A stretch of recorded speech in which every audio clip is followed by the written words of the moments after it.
Coming up, Tzu Chi volunteers in South Africa bring the joy of the holiday season to needy communities and a children's center. We learn ways to fight the cold and stay healthy during the 21st solar term, Daxue. Welcome to DaAi Headlines. I'm Helena. Thank you for joining us. As Christmas is just around the corner, Tzu Chi volunteers in South Africa organize distributions for residents into impoverished communities in Cape Town. But first, we go to Ladysmith, where Tzu Chi volunteers brought the joy of the holiday season to a children's home. Merry Christmas and New Year.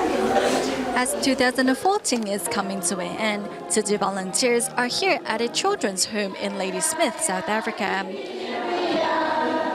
To lighten up the atmosphere, Tzu Chi volunteers perform a sign language song.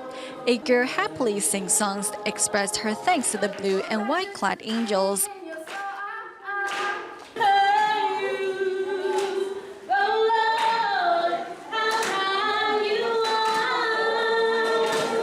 Besides entertaining children at the center, volunteers also give them candies and cookies to celebrate the Christmas season. I really thank you all for everything. To spread the joy of the holiday season, Tzu Chi volunteers also visited to impoverished communities in Cape Town.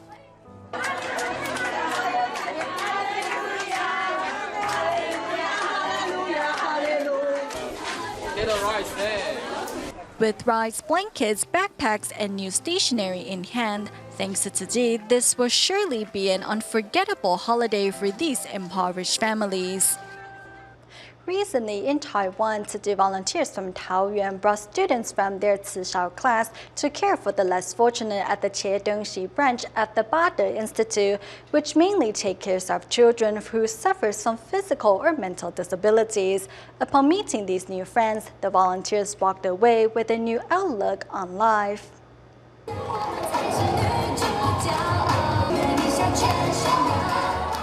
Although not able to keep to the beat of the music, the children nonetheless enjoy entertaining their new friends. Today, Taoyuan Tzu Chi volunteers are here visiting the children of Bade Institute. They really like balloons, so I enjoy making balloon animals with them. As long as I have love to spare, then I will do my best to give it. The games played are not only entertaining, but educational as well. I enjoy handcrafts, so coming here to share my talent is the least I can do for them. Seeing how much they love the flowering makes me happy as well. Although they might not have full use of their hands, they're very warm and friendly. They really want to participate in these activities, and being able to provide them with a bit of happiness makes us happy as well. In addition to the adult volunteers on this outing, many children came along to experience the joy of giving. Meeting them makes me realize that they need help from more people out there. I'm also very thankful that I have the opportunity to be a part of the Tzu class and meet people who might need my assistance. In the future, I hope I have more chances to come here to spend time with these friends and spread more warmth. Although it was the volunteers who came to give, it was really they who benefited the most from this exchange, as they saw how much happiness one can bring to the less fortunate just by showing a bit of love and care. Next, we go to Malaysia to meet Yiling Mei Lin, who is a recipient of this year's New Shoots Education Sponsorship Program. Despite living in hardship, Yiling Mei Lin continues to dream of being a pilot one day. Pilot is actually a fun job because you can go to different kind of places, you meet different kind of races and people, you know more about what you know in the world. Alan Mei Lin's dream of becoming a pilot faces the reality of her family's economic situation. Her dream is strong, and I can only accept it. But where will the money come from? Alan Mei Lin's father is a Chinese Muslim. Meanwhile, her mother is from Indonesia. A year ago, Alan Mei Lin's father, who drove a cab for a living, suffered a stroke, which left him in a coma for 2 months before passing away. I remember my mother was very sad, but she still told us not to give up on ourselves and we should continue living. With the family's breadwinner gone, the mother stepped in and found a cleaning job to provide for the family. After their father fell ill, I started working. But a month after I started working, I got sick too. But we still needed money to pay the bills. Our monthly income was only 700 ringgit, and if my daughter didn't step in to help, we would have no one to rely on. She even gave up on tutoring.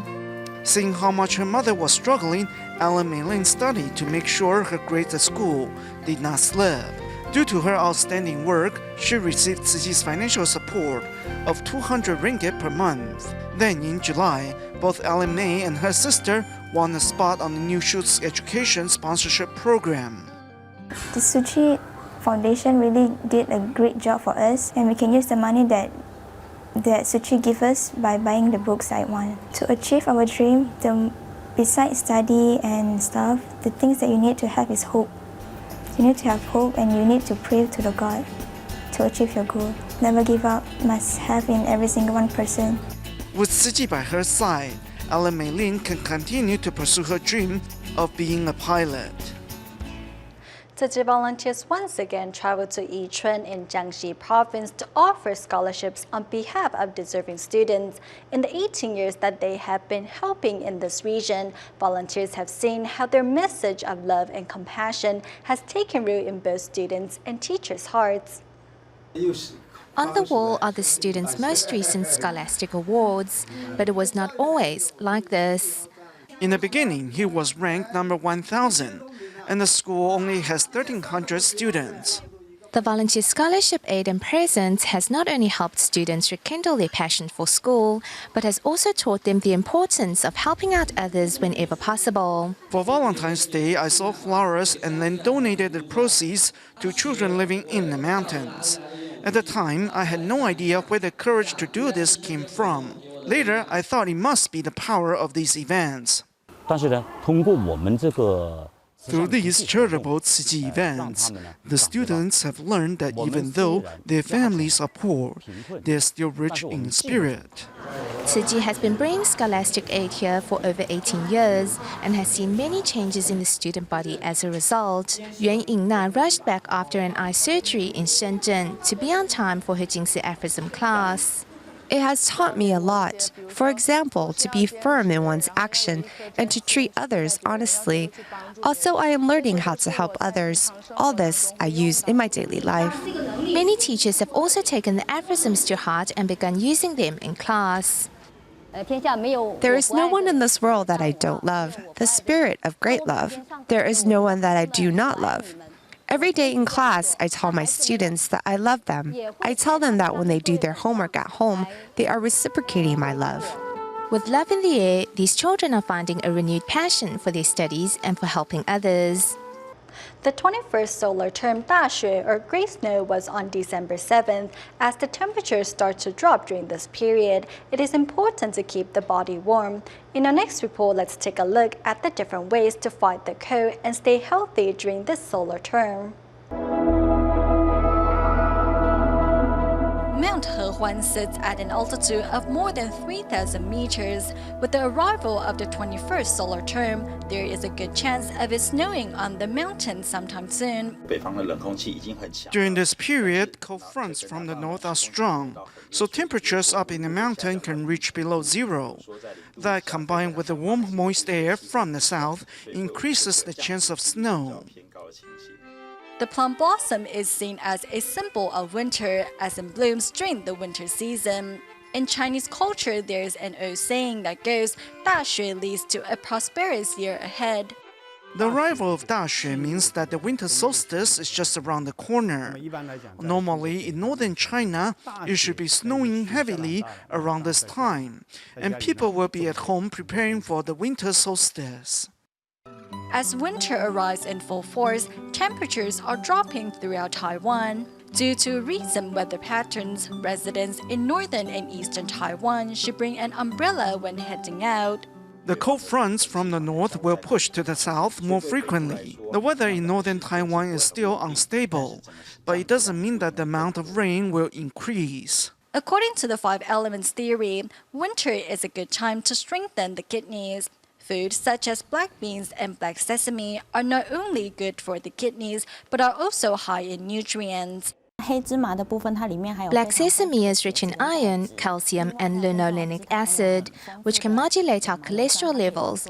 Black soybean has the same benefits. It contains high levels of unsaturated fatty acids and vitamins A and E.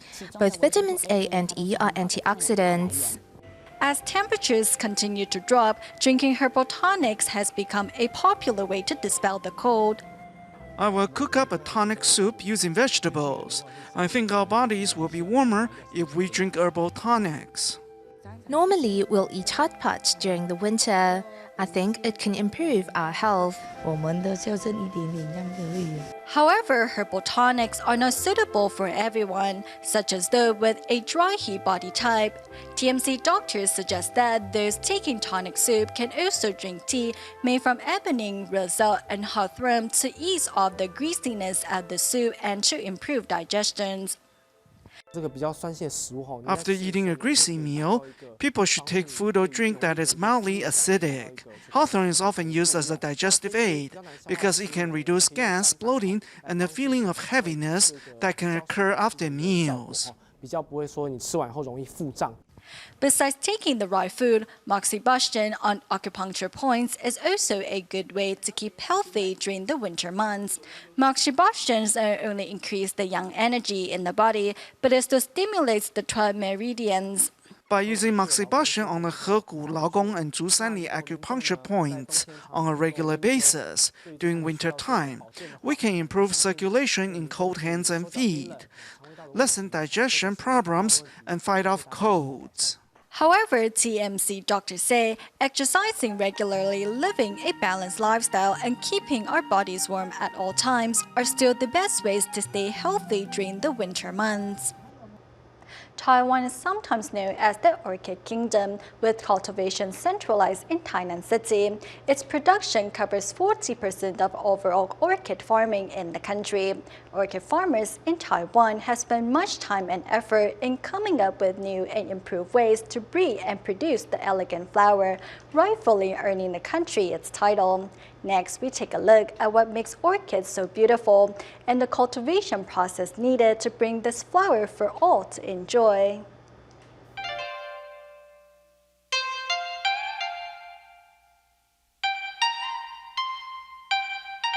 Every year, 100 million of Taiwan's orchids are sold abroad, especially the butterfly orchid. For every 2 butterfly orchids in the world, 1 was bred in Taiwan. They are very colorful and there are a variety of species. The orchid is very elegant as the color and richness adds to the effect of the flower. You don't need to take much care of it, and it has a long blossoming period. It is a work of art in itself. In the beginning, one orchid could cost up to 100,000 NT dollars, but now prices are about a couple of hundred per flower, so everyone can afford them. Among the flowering plants, it is considered king of them all, as it has a certain special quality to it. Orchidaceae, or more commonly known as the orchid, has one of the largest scientific families in the world, with approximately 800 types of genus and 25,000 different species. It is also the national flower of Singapore and the provincial flower of Zhejiang, China. The orchid family is among the largest in the world, which means it has a wide variety of species. Among the popular species in Taiwan, of course, the butterfly orchid is number 1. 当然，在台湾发展的比较好的种类哈，那当然蝴蝶兰不用说，它第一名嘛。 Known as the Kingdom of Orchids, Taiwan produces about 50% of the world's orchid. The orchid farms only take up about 4% of the total flower farms, yet they produce 23% of the total flower cultivation in Taiwan. For consumers to enjoy orchids, the entire process has been 7 years in the making. Flowers can be manufactured like a factory item. It takes time for plants to grow. All we can do is follow the process one step at a time and wait for it to mature. In detail, orchids pollination takes 6 months. After it is then cultivated inside a germ-free incubation room for 1 to 2 years, then transferred to a test tube. Afterwards, it is replanted in small, medium, and large pots for a span of 4 to 6 months. After the flowers bloom for about 2 to 5 months, they are then repotted again into singular pods. Lastly, selecting the most beautiful flowers to further cultivate takes 4 years, and actual production takes 2. For example, if the butterfly orchids grown in the wild sprout stems in November and December, it would be ready to blossom in February to April. If we control the temperature suitable for its blossom period, then the flower can bloom all year long. Orchid cultivation is mostly done in temperature-controlled greenhouses. Although Taiwan mainly exports orchids for sale overseas, Taiwanese also enjoy the flower as well. Compared with other flowers, the orchid blooms a lot longer. It's a flower that is suitable for both wedding and other auspicious occasions. Taiwan's orchid farmers' advanced techniques, along with production processes, has earned the Taiwanese orchids a place on the international platform. However, with the increase in competition from China and other competitors, can Taiwan hold on to its title as the Orchid Kingdom? In Taiwan, most foreign spouses come from China or nations in Southeast Asia.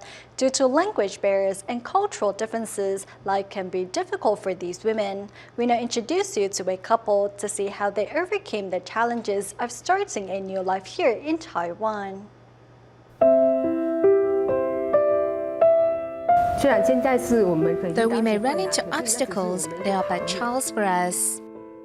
In Taiwan, most of the foreign spouses that make up the majority of new immigrants come from China or Southeast Asia. Due to language barriers, adjusting to their new life is not easy, even for those who have received a higher education back home, such as Li Xiuying. Thinking back brings back painful memories. I had to force myself to get out and get to know this country and its people. How much of it can I accept? How much of me can the public accept? Then I can finally show what I am capable of. Li faced prejudice courageously to enroll in training programs, which allowed her to become a cooking instructor in her community and a Vietnamese teacher in elementary schools. No matter what kind of environment and treatment we have to deal with, or how we grew up, we can't just stop there. Our future is much more than that. We need to keep moving. It's a long road ahead.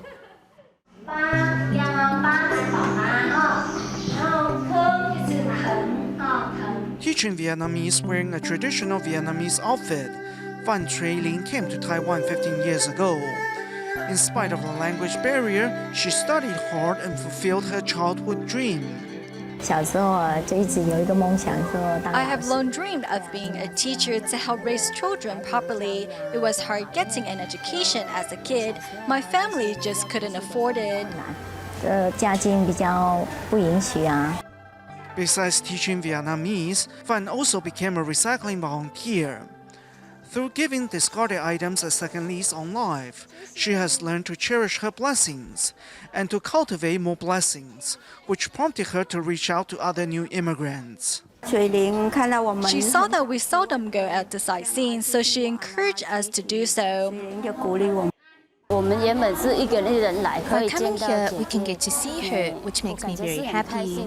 I'm very grateful to her. When I am in trouble, she always helps me out. I saw many Vietnamese women like me who need help. They have a lot of questions that need to be answered. Since I'm more experienced, I decided to help them. Thus, Phan formed the New Immigrants Association, which currently has over 100 members. She believes by helping one another, new immigrants will be able to enjoy and make the most out of their new life in Taiwan. The Tzu Chi Kunshan Recycling Education Center in Jiangsu, China used to be a factory and thus has a big open field attached to it. 1 year ago, local volunteers decided to do something with the barren field, and thanks to their hard work, the area is now a fertile organic farm. The DaAi farm at Tzu Chi Kunshan Recycling Education Center does not use pesticides. As it is the harvest season for peanuts, volunteers have been busy harvesting the nuts. 以前在家有没有做过？没做过，哪有做过这种？现学现做。平常要上班，白天嘛有休息嘛，有时间嘛就来。Just a year ago, the farm was just a barren field. Part of what was formerly a factory, there were many rocks in the field. To turn the field into a farm, volunteers dug out the rocks, which were then used to pave walkways. The rocks served no purpose lying in the field.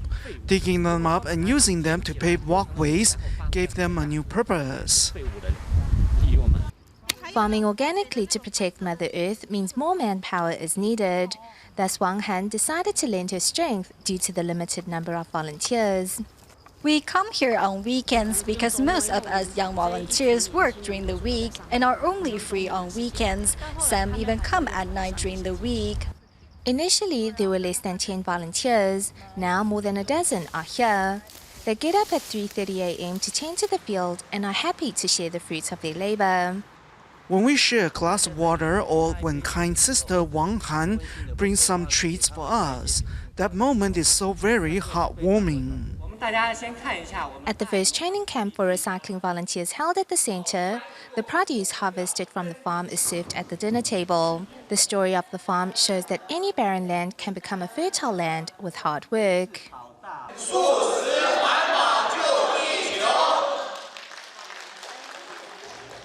In Bangkok, Thailand, the new Tzu Chi chapter house is currently under construction. To thank the construction crew for their hard work, Tzu Chi volunteers decided to prepare a Thai-style vegetarian banquet for them. A group of college students training to become teachers also offered their assistance to make the banquet possible. College students learning to cook at a construction site? We will become teachers after we graduate, so today we are here to volunteer so we may share our experience with our students and help them understand the joy of serving others. We are here today to help wash the vegetables and prepare the dishes. We shall do the best that we can to help. To be able to contribute ourselves to help better this land makes me extremely happy. Opposite of King Rama IX Royal Park in Bangkok is where the new Tzu Chi Thailand chapter house is being built. Tzu Chi volunteers take the prepared ingredients and turn them into delicious dishes. I heard that they need people who know how to prepare Thai-style vegetarian cuisine, so I'm very glad to come and offer my help. Outside, volunteers help the construction crew wash their hands. As it turns out, all the preparation is to thank them for their hard work. Having worked in the industry for 27 years, this is the first time that I have been so well treated. Tzu Chi volunteers watch over us very thoughtfully, which moves us deeply. Re-energized, the crew gets back to work to complete the new chapter house. We go to Taidong, Taiwan at the end of the show, where Tzu Chi volunteers and students at the Taidong Senior Commercial Vocational School visited a local nursing home. We'll leave you with these images. Thank you for tuning in. Goodbye.